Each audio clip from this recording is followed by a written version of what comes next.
Eso ahí sí. Entonces, estas necesidades van a ser satisfechas necesariamente a través de un instrumento interesante denominado teoría de los servicios públicos. Necesidades acordarse identificadas en la política pública, necesidades que en parte de un análisis exhaustivo, objetivo, pero decíamos que también partía para dar cobertura a los derechos constitucionales que nosotros contemplamos en nuestro régimen constitucional y además ligados estrechamente a aquellos sectores estratégicos que van a estar presentes en nuestra Constitución, pues, ¿no? En esa medida, no olvidemos que este concepto, esta noción como tal, pues, va a tomar mucho del pensamiento, decíamos, de Leon Dewitt. Efectivamente, los servicios públicos, tomemos en cuenta, partía del pensamiento de Leon Dewitt y además incorpora el principio, los principios, pongamos, los principios rectores, ¿sí? Los principios rectores de, uno, solidaridad y dos, progresividad. Solidaridad y progresividad. ¿Cómo entender a la solidaridad y a la progresividad? Tomen en cuenta que los servicios públicos como tal, en cuanto a institución del derecho administrativo, se inclina mucho por dar cobertura a un ámbito social. Tienen un enfoque social. De ahí, pues, entonces, que los servicios públicos van a estar ligados mucho. Aquí está una pregunta. Dígame. A ver, vamos. Doctor, Sí. mi compañera Catherine Vázquez dice si la puede dejar entrar. Es que ha tenido problemas desde la mañana con el internet. A ver, vamos a dejarles entrar. Dirales, bueno, ya les dejo entrar, pero ya, ojo, son las 10:10. Es la última vez, ¿no? Sí. Catherine, ¿ya está conectada? Catherine, Doctor, aquí estoy, buenos días. ya. Muchas gracias. Ojo, última vez, ¿no? Y sí, doctor, es que estaba desde la mañana con Ya, problemas de internet. correcto. Ya, listo. Bueno, continuemos. Entonces, efectivamente, la solidaridad, al ser un componente estrechamente relacionado con los derechos sociales, los servicios públicos van a estar trabajando directamente con ello. Precisamente de la solidaridad va a desplegarse toda la estructura del estado de bienestar tal y como lo conocemos actualmente. De la solidaridad va a desprenderse el conjunto de principios que van a articular los servicios públicos, que ya lo vamos a ver y que están contemplados en nuestro artículo 316, segundo inciso de la Constitución, que ya lo vamos a ver. Principios como la calidad, la responsabilidad, etc. Pero tomen en cuenta que la progresividad de la misma manera va a moldear la figura. ¿Por qué la progresividad? Porque la progresividad en esa medida trata de garantizar de que los servicios públicos se desarrollen, ¿sí? Se desarrollen y no disminuyan. Se desarrollen, tengan más cobertura, tengan un mayor sistema prestacional, llegue a más sectores de la población, no que se disminuya, pues, o sea, que se propenda al desarrollo. No podemos nosotros decir, figúrense, de que el servicio público de agua potable tenga que ir desacelerándose. Al contrario, lo que tenemos nosotros que garantizar necesariamente es la cobertura del 100% del agua potable, del 100% del alcantarillado, e ir sumando nuevos elementos conceptuales a ese gran servicio público de agua que va a ir mutando al servicio público hídrico, ¿no? Porque se va a ir sumando nuevos elementos. Vamos progresando, perfeccionando ese tipo de servicios públicos. Entonces, acordarse, incorporamos los principios rectores de la solidaridad y la progresividad. Necesariamente, estos dos principios, ¿sí? Dos principios relacionados directamente con el estado de bienestar. Estado de bienestar, o en nuestro caso, un estado constitucional de derechos que lo que quiere es el buen vivir, ¿no? Buen vivir, como siempre hemos hablado. El buen vivir. Tomen en cuenta, y aquí valga la precisión, progresividad y la solidaridad relacionados con derechos sociales. Los servicios públicos tienen una base social. Es precisamente por ello, de que DeWitt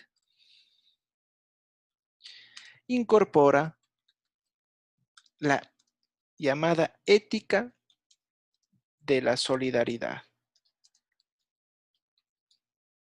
Obviamente la ética de la solidaridad está ahí presente como respuesta, ¿sí?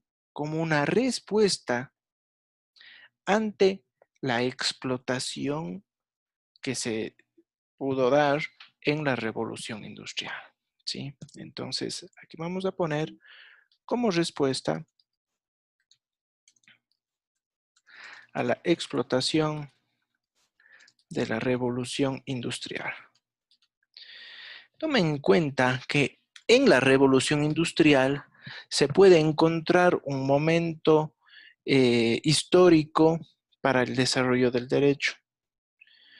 Y precisamente a partir de la revolución industrial vamos a encontrar cómo los servicios públicos se van a desplegar a diferentes ámbitos de la sociedad. Sin embargo,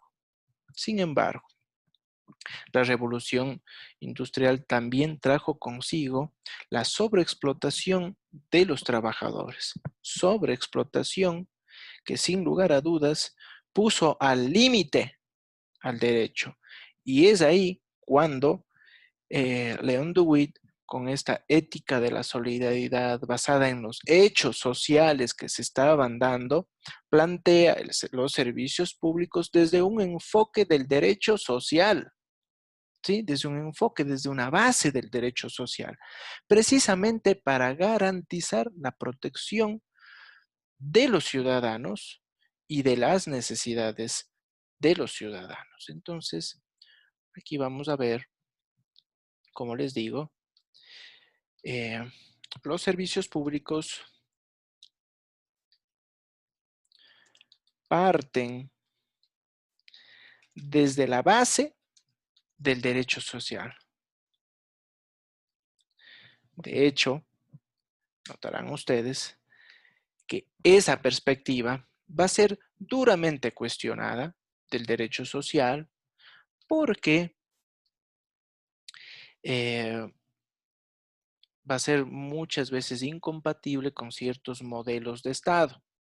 Modelos de Estado, como por ejemplo, un Estado propiamente dicho anglosajón capitalista, como el norteamericano, e inclusive el modelo de Estado propuesto por la señora Margaret Thatcher allá en la década de los 80s, 90s, en donde claramente los enfoques de la privatización privilegiaba la participación y sobre todo la fuerza del sector privado y trataba máximamente, ¿no? De restringir la participación del Estado en los servicios públicos. Ojo. Entonces tenemos aquí dos momentos podríamos mencionar. Quiero hacerles con este de aquí más bien. A ver, dos momentos. Tenemos aquí un momento. Pongámosle acá. Eso. Tenemos un momento de auge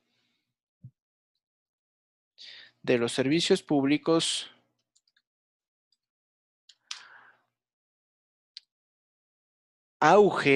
en donde la presencia del Estado es notable. Porque a partir de la presencia del Estado, nosotros como sociedad salimos del embrollo en el que nos encontramos, ¿no? ¿En qué momento histórico es este? Bueno, pues nos encontramos en la debacle del Viernes Negro norteamericano, allá en los años 30, con la caída de la bolsa de valores, de Wall Street, etc.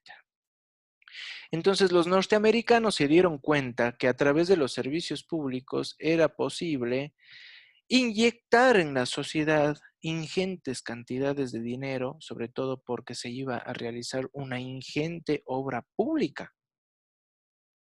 Entonces, automáticamente eso iba a dinamizar a la sociedad, iba a dinamizar a la economía. Lo propio pasó en una época post Segunda Guerra Mundial. La ingente inversión en proyectos públicos vinculados a los servicios públicos. Entonces, la presencia del Estado es notable con inversión. Con la inversión. Acuérdense de Roosevelt, ¿no? Acuérdense del New Deal de Roosevelt. El nuevo pacto, ese nuevo pacto en donde la presencia del Estado es notable con inversión en servicios públicos. En servicios públicos. Precisamente para dinamizar la sociedad. Ejemplo, les voy a poner, ejemplo, el New Deal o esa era, una era post Segunda Guerra Mundial, en donde ustedes encontrarán a una Europa totalmente devastada por los efectos de la Segunda Guerra, ¿no? Entonces, obviamente los europeos consideraban que era fundamental reactivar su economía. ¿Y cómo hacerlo? Pues a través de la inversión pública en servicios públicos. Tenemos ese momento, un momento de auge. Pero así como tenemos momentos de auge, vamos a encontrar momentos en donde los servicios públicos van a ser fuertemente criticados. Y precisamente ese momento es un momento de repliegue de los servicios públicos, ¿sí? De repliegue. Pongamos momento de repliegue. Ese momento de repliegue de los servicios públicos lo encontramos en una época neoliberalista. Neoliberalismo. ¿Sí? ¿En qué momento podemos encontrar al neoliberalismo golpeando fuerte? Golpeando fuerte, ¿sí? Golpeando fuerte. Y obviamente 80s, pongamos aquí, 80s y 90s. Entonces tenemos ahí los principales expositores del neoliberalismo puro, la señora Margaret Thatcher y el señor Ronald Reagan. Entonces, representantes de grandes potencias.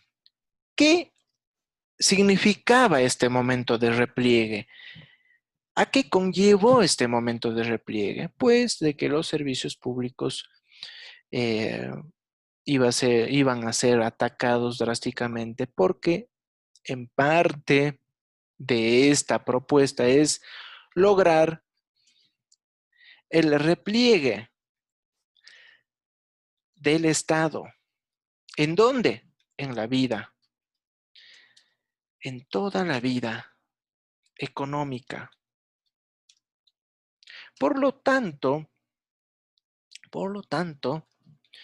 los servicios públicos necesitaban ser privatizados. Privatizados, todos. ¿Sí? El Estado debe tener una posición que sea prácticamente eh, la de un mediador, ¿no? De un mediador entre el sector público y el sector privado. Nada más, nada más. Estamos aquí ante una desregularización. Una desregularización en todos los espectros posibles. Efectivamente, este momento sí que va a afectar, además, a Latinoamérica, principalmente a Argentina, pues los argentinos siguiendo a rajatabla, y también a Chile, pero más los argentinos porque ellos sí que siguieron a rajatabla todo ese recetario que les fue, que se propuso en el Consenso de Washington y que implicaba la privatización de los servicios públicos. ¿Sí? Entonces aquí tenemos un documento muy interesante que lo pueden revisar, Consenso de Washington. ¿Sí? Del 89. En donde se pudo evidenciar que el grueso del neoliberalismo tomaba parte ahí fundamental y que solicitaba a los estados desprenderse de las empresas públicas que estaban administrando servicios públicos y que se dé la venta de los mismos al sector privado. Por lo tanto, el Estado ya no tenía una presencia fuerte y por lo tanto, ¿cómo el Estado puede exigir, ojo, una ética de la solidaridad si es que él ya no es el principal prestador de los servicios públicos? Tenemos estos dos momentos, ¿no?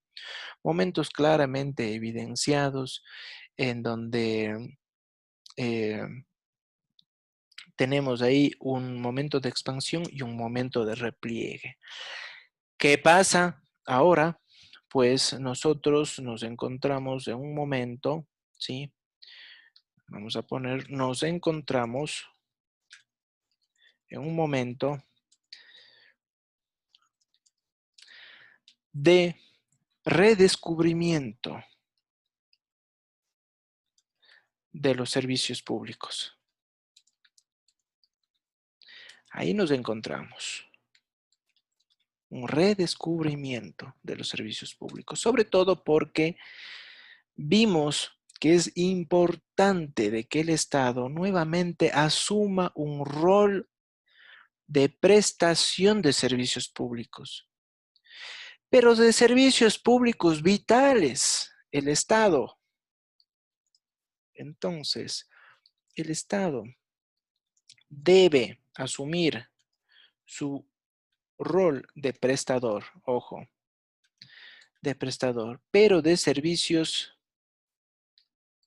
públicos vitales, esenciales y sociales, ¿sí? Y sociales. Tanto es así que la propia Comunidad Europea se dio cuenta de eso.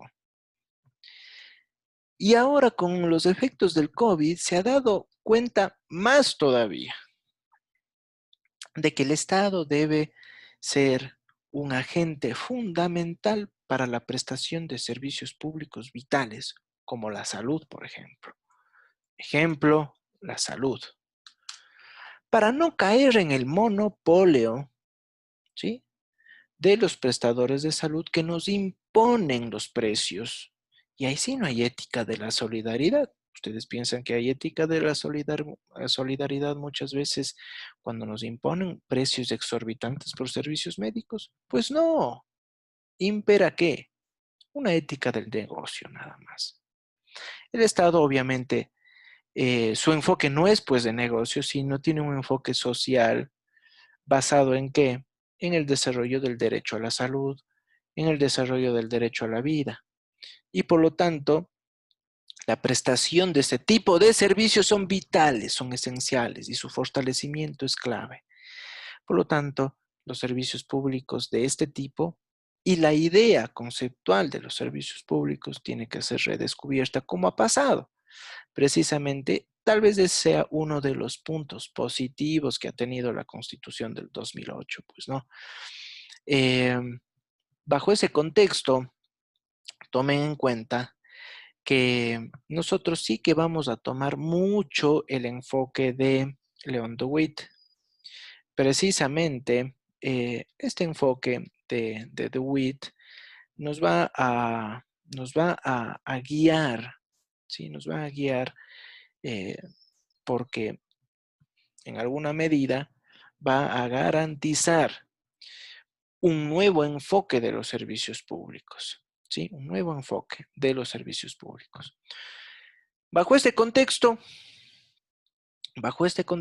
nosotros no debemos olvidar que los servicios públicos como tal obedecen, ya decíamos anteriormente, al entorno social en el que nos estamos desenvolviendo, ¿no? Como obedecen al entorno social, encontramos servicios públicos de diversa índole y de diversa tipología, pues, ¿no? Ejemplo, si vamos a Austria, diremos que tenemos el servicio público de la ópera, ¿sí? Efectivamente, en Austria, en Viena, la ópera es un servicio público. Obviamente en nuestro entorno no lo veríamos muy cercana esta óptica, porque claro, los austriacos, los vieneses ya elevaron a niveles absolutamente desarrollados los servicios públicos vitales.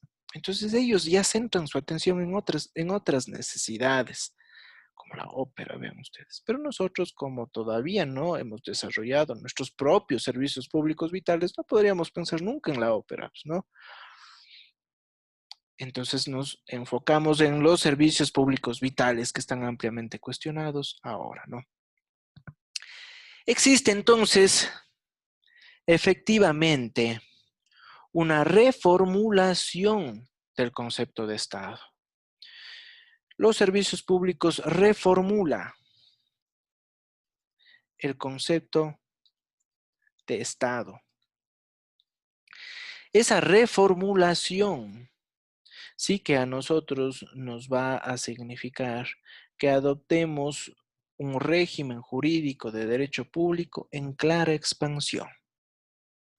En clara expansión y desarrollo. Muy diferente al modelo que teníamos en la Constitución del 2008, en donde la presencia del Estado era menor que la actual, precisamente porque teníamos una influencia desde el enfoque neoliberal propiamente dicho, ¿no? Desregularización, tener una afición por la privatización de los servicios públicos, etcétera. La reformulación del Estado y la incorporación de la idea del estado de bienestar a nosotros nos va a permitir de que los servicios públicos se apoyen, estén apoyados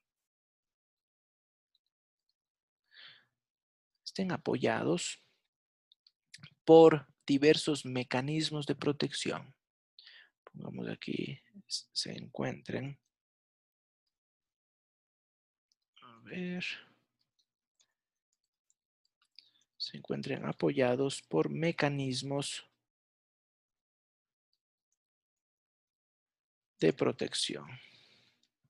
¿Sí? Mecanismos de protección. Esos mecanismos de protección lo que intentan es garantizar la oportunidad, la continuidad, la regularidad de los servicios públicos, ¿sí? Trata de garantizar oportunidad, continuidad y regularidad. Estos mecanismos están basados principalmente, ¿sí?, en uso de la fuerza. Uso de la fuerza. Entonces, y eso precisamente porque la comodidad como tal ya tiene nuevas y más complejas necesidades. Y por lo mismo no se puede suspender un servicio público.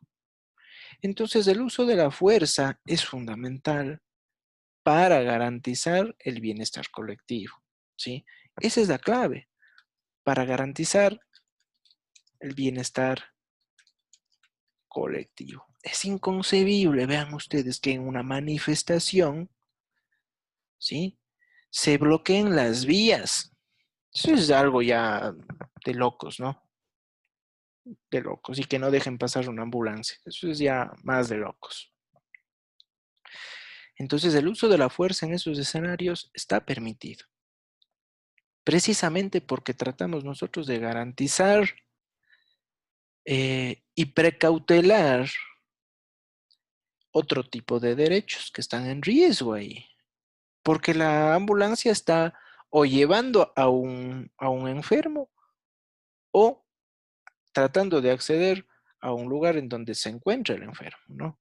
Entonces trata de garantizar de que el Estado pueda llegar y prestar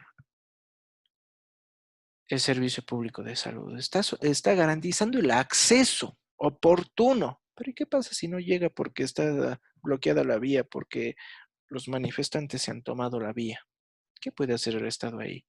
¿El Estado se puede quedar de brazos cruzados? Pues no. Porque ¿qué pasa si es que el enfermo que necesita la ambulancia no tiene el servicio médico a tiempo? Porque el Estado simplemente no hizo nada. O sea, no hizo nada por reactivar su prestación. Pues bueno, vamos a tener una consecuencia. El Estado puede ser responsabilizado por su omisión, por la omisión en su obrar negligente de que simplemente no hizo nada y no activó su legítimo uso de la fuerza. Eso es clave entenderlo, ¿no? Esto es clave entender, porque ahí nosotros nos vamos a dar cuenta de que en esa medida muchas veces eh, el sector privado tiene que ceder a esos mandamientos de los servicios públicos, ¿no? Lo propio cuando se suspende la atención de los establecimientos que cumplen algún tipo de servicio público a la colectividad por este tipo de acontecimientos, que los vamos a ver de que en todo caso tiene una consecuencia de índole penal basado principalmente en la tutela del interés colectivo, pues, ¿no? Entonces, tomen en cuenta eso y en esta medida, pues, ¿no? ¿Alguna pregunta momentánea? ¿Alguna pregunta que se quiera hacer? ¿Está claro? Está claro todo esto, ¿no? Perfecto. Sí. Muy bien. En ese contexto, tomemos en cuenta de que para tener claridad en el análisis jurídico y político de los problemas del derecho, de los servicios públicos, es necesario tomar en cuenta el criterio de Gastón G.C.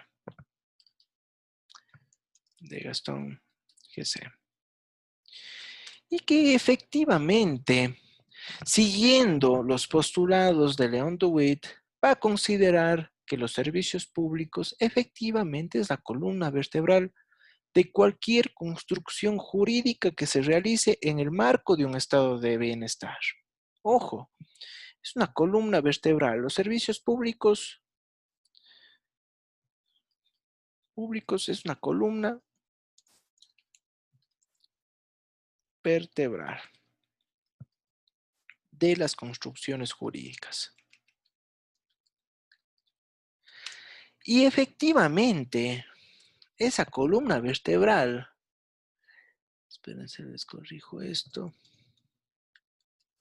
columna vertebral va a influenciar decisivamente a todo lo que conlleva y es servicio público. En ese sentido, Gastón GC tiene una órbita bastante interesante y que nosotros la vamos a replicar en nuestro modelo constitucional, porque en esa medida va a tratar de combinar el análisis jurídico y el análisis político de los problemas que acontecen en la sociedad, de los problemas que acontecen en el plano jurídico, y una vez generado este análisis, es posible delimitar de una manera adecuada la estructura de un servicio público. Entonces, vamos a poner aquí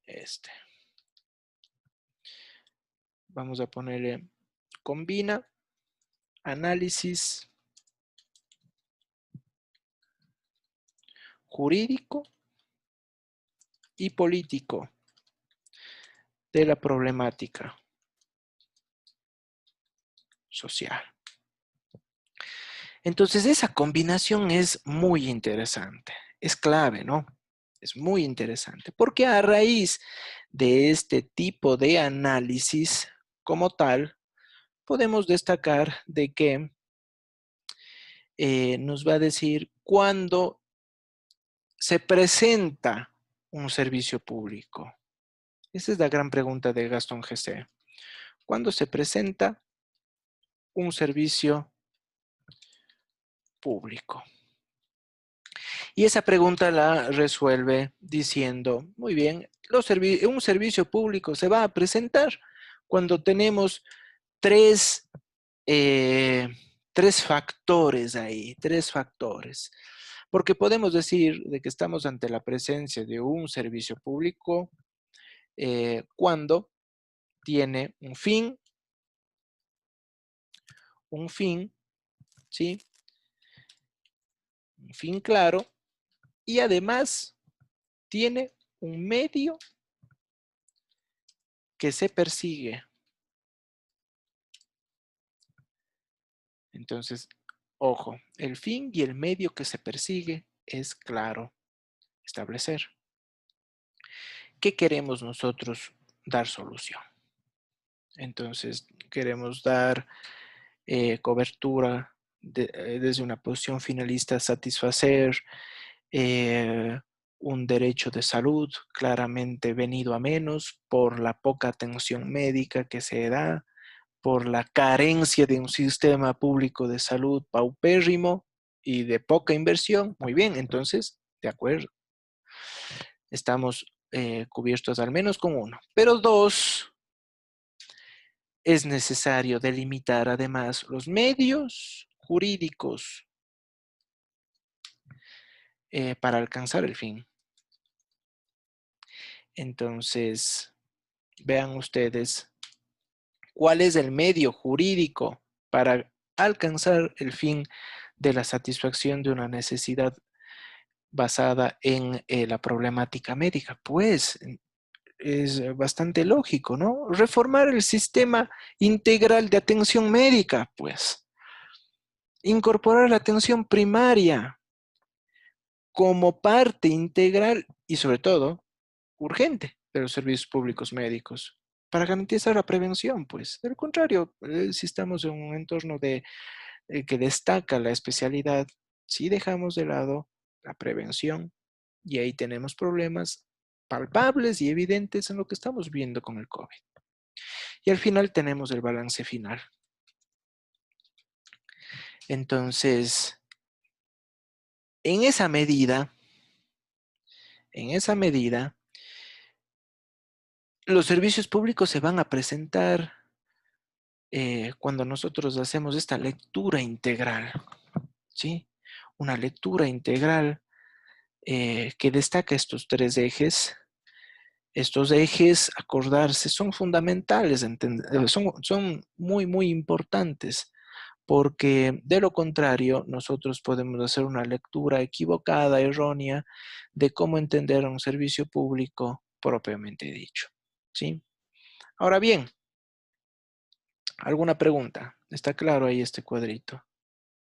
Voy a quitar Doctor, disculpe, ¿me para podría hablar. explicar de nuevo lo del balance final? No le entendí muy bien. El balance final, a ver quién preguntó. Este rato ya pueden Ya, encender doctor. las cámaras. Ya le Enciendan. pregunté, doctor. ¿Ya? Perfecto, Carla. ¿Cómo es esto del balance final? Tome en cuenta lo siguiente. El balance final va a incorporar los resultados de la implementación del servicio público para ver si es que dio real satisfacción a la necesidad, a la problemática identificada o no. Por ejemplo, vea usted este rato. Hagamos un análisis muy chiquito, ¿no? Muy chiquito de la problemática de salud que estamos viviendo por el COVID. ¿Tenemos un servicio público de salud este rato? Sí, claro, tenemos un servicio público de salud. ¿Este servicio público de salud cumple un fin determinado? Claro, desde luego, cumple un fin determinado. Por eso está ahí. ¿Cuál es ese fin? Satisfacer una necesidad que en este caso es la salud que deriva de la pandemia, ¿no? Está ahí el fin. ¿Existen los medios jurídicos para alcanzar ese fin? Hay diversos medios jurídicos, desde luego que sí, como la propia puesta en escena de una estructura de los servicios públicos, ¿no? Entonces, esa escena de los servicios públicos está garantizado por su ley propia, la ley de salud pública, por el un lado, y además se ha apoyado en otros instrumentos jurídicos, como la ley de contratación pública, que por estado de emergencia se ha tratado de hacer las contrataciones rápidas, etcétera, con todos los acontecimientos nefastos que ha traído consigo, acordarse de eso, ¿no? ¿Cuál es el balance final que nosotros podemos destacar? ¿Cuál es el resultado final de nuestro servicio público de salud? El balance final son los resultados, son las evidencias de cómo está prestándose ese servicio público, para que con el resultado final, con el balance final, el Estado pueda adoptar las medidas y fortalecerlo para eventuales situaciones de pandemias o de acontecimientos que se vean involucrados los derechos de salud pública, ¿no? Entonces el resultado final, si me pregunta a mí, va a ser de que los servicios públicos de salud aquí en el Ecuador, uno necesita una política pública más clara, ¿no? Una política pública más clara, mayor inversión pública en el sector salud, ¿sí? Pero así como usted tiene mayor inversión pública, tiene que garantizar mayor control público para que los recursos que está usted asignando se destinen para la compra efectiva y no para comprar con sobreprecio. Estamos, pero también debemos nosotros incorporar las disposiciones, las recomendaciones, vea usted, de la Organización Mundial de la Salud para lograr un mayor y mejor sistema de salud pública y de servicio público. ¿Cuáles son esas recomendaciones que se han hecho ya a nivel mundial? No ahora, sino en una etapa prepandemia. Ojo. Y es la incorporación, como digo, e insisto, de la atención primaria. Leerán un poco de eso. La atención médica primaria como medida de prevención. E invita la OMS y la propia ONU a que se incorpore este lineamiento y que se disminuya un poco la idea de la especialización médica y se incorpore la idea de la atención médica primaria para prevención. Nosotros no tenemos eso. Y a ver lo que estamos pasando, lo que vivimos en la pandemia, etcétera. en alguna medida, el balance final destaca esos puntos problemáticos que necesitan pronta atención para mejorar el servicio público. Si es que no lo hace, un servicio público ahí va a ser deficitario. No va a poder cumplir con los principios de los servicios públicos. Y sobre todo, vea usted, eso es lo más grave, ¿no? Si es que no, el Estado no asume ese direccionamiento, puede caer en una responsabilidad por omisión, ¿sí? Y eso le puede traer consecuencias jurídicas al Estado, porque el Estado omitió recomendaciones técnicas y fruto de esa omisión puede lesionar, ahí sí, la vida de las personas, que pueden morir por un deficiente servicio público, ¿no? Ya vamos a ver de que un instrumento jurídico de complemento de los servicios públicos es la responsabilidad del Estado. En el balance final se toma en cuenta las acciones a ejecutar, como le estoy mencionando. Pero si esas acciones se omiten hacerlas, el Estado es responsable por omisión ante el daño que los particulares, que los administrados, como nosotros podemos sufrir, ¿no? ¿Estamos, Carla? ¿Está claro ahí la explicación? Doctor, gracias. Perfecto. ¿Alguna otra pregunta que se quiera hacer? Que se quiera formular? Está claro. Perfecto. Necesito, a ver, aquí estábamos con un escribano o escribana. Nombramos, ya, María Angélica, chévere. Entonces, bajo ese contexto, yo necesito hacer, que ustedes hagan esta reflexión, ojo, para la siguiente clase, ¿sí? Para la siguiente clase. Aquí vamos a dialogar de eso. Esa es la pregunta que les voy a formular este rato. Y es, ¿el Estado puede delegar a la participación privada? ¿Sí? El Estado puede delegar a la participación privada los sectores estratégicos, uno en particular, el agua.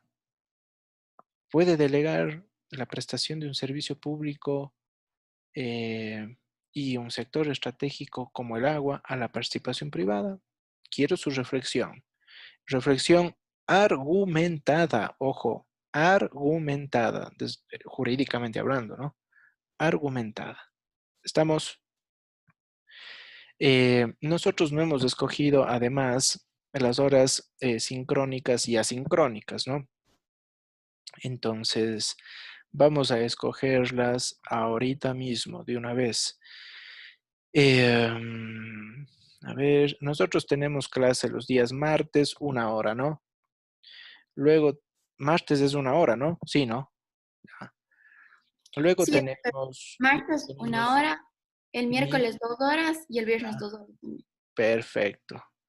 Entonces, nada, nos vamos a quedar con los 3 días, ¿sí? Pero vamos a hacer los 3 días, 1 hora, 1 hora, 1 hora. ¿Estamos? O sea, tenemos todos los días, o sea, de clase, pero 1 hora, 1 hora, 1 hora. Esa es la cosa. Creo que esa es una medida interesante. ¿Estamos? Sí, doctor. Perfecto. Sí, Quedemos doctor. así. Doctor, ¿solamente puede repetir una vez más la pregunta para ver si es que tengo bien escrita? La cuestión es que si es posible que en la práctica se delegue a la participación privada los sectores estratégicos para la prestación de los mismos, ¿no? Caso, agua y ya. ¿Qué es un sector estratégico? El agua, ¿no? Es eso, Catherine. Gracias, doctor. Estamos. Gracias, doctor. Muy bien, Buen día. jóvenes. Gracias, Gracias. doctor. Hasta luego. Gracias, doctor. Hasta luego. Gracias.